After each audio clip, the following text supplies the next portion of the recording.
Monsieur le Président, chers collègues,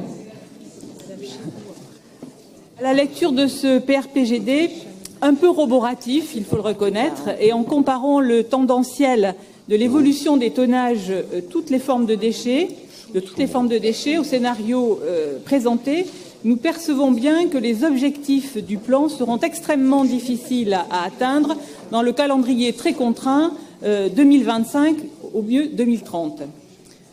Sans attendre 2040 ou 2050, Monsieur le Président, donner du temps au temps nous semble cependant être l'un des facteurs essentiels de réussite à privilégier. Il faudra du temps et aussi de l'argent, certainement beaucoup, pour que les entreprises adaptent leurs outils de production et deviennent plus vertueuses, et elles le doivent.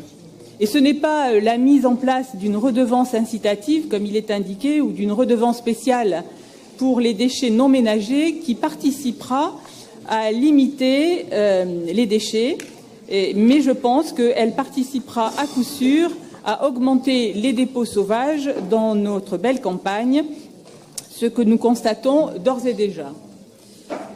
Il faudra du temps et de l'argent pour que les filières de recyclage performantes s'organisent et se mettent en place ici en Nouvelle-Aquitaine, au plus près, pour limiter les impacts néfastes du transport.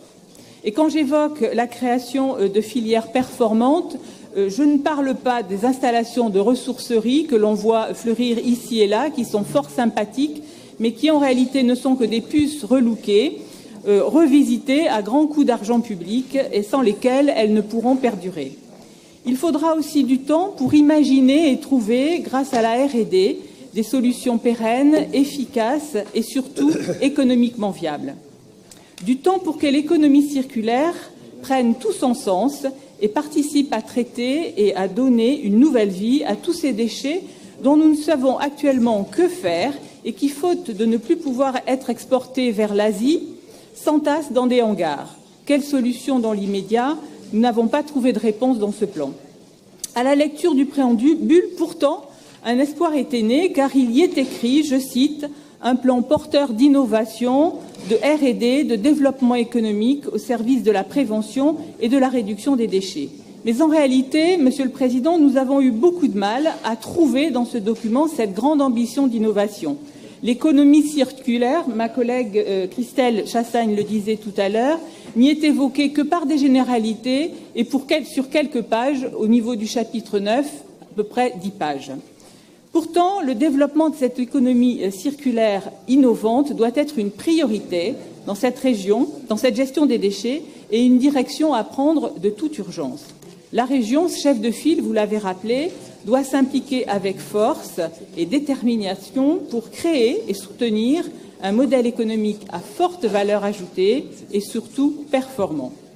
Il faudra aussi du temps pour éduquer et réapprendre les bons gestes, les bons réflexes à une population zapping, avide de consommation de produits éphémères, l'armoire ou le confiturier de nos grands-mères, un meuble qui dure, transmis depuis des générations, n'est plus à la mode. Éduquer et prévenir, plutôt que guérir, sont les clés indispensables de la réussite de la réduction des déchets. Le déchet le plus facile à traiter étant bien évidemment celui qui n'est pas produit. Nous en sommes tous persuadés. La prévention est l'enjeu essentiel qui doit être au cœur du modèle de production et l'éducation un défi majeur au cœur du modèle de consommation. Prévention, éducation, bonnes intentions, de tout cela, il est bien sûr question dans ce plan, mais sur le mode Yaka-Faucon. Mais concrètement, Monsieur le Président, comment tout cela va s'organiser, s'articuler? Difficile, là encore, de trouver une réponse dans ce document. La région, certes, est une bonne élève. Son PRPGD sera élaboré et approuvé avant l'échéance du 31 décembre 2019, conformément aux directives nationales. Mais 2025, c'est demain. Comment allons-nous atteindre les objectifs fixés dans ce plan en si peu de temps? C'est surréaliste et parfois même idéologique. Monsieur le Président, bien sûr, nous sommes tous convaincus ici de l'urgence de la situation. Bien sûr, il est intolérable de voir nos déchets envahir et souiller les océans et notre planète. Bien sûr, il n'est pas satisfaisant de les voir brûler ou enfouir, bien que, avec le développement de la recherche, l'enfouissement-stockage peut s'avérer être à l'avenir une ressource insoupçonnée de matières premières.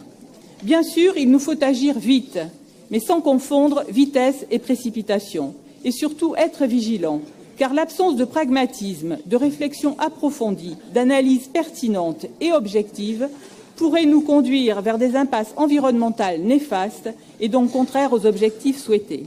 Monsieur le Président, nous avons de vrais doutes sur l'efficience et l'efficacité de ce plan, des doutes qui vont justifier l'abstention de notre groupe.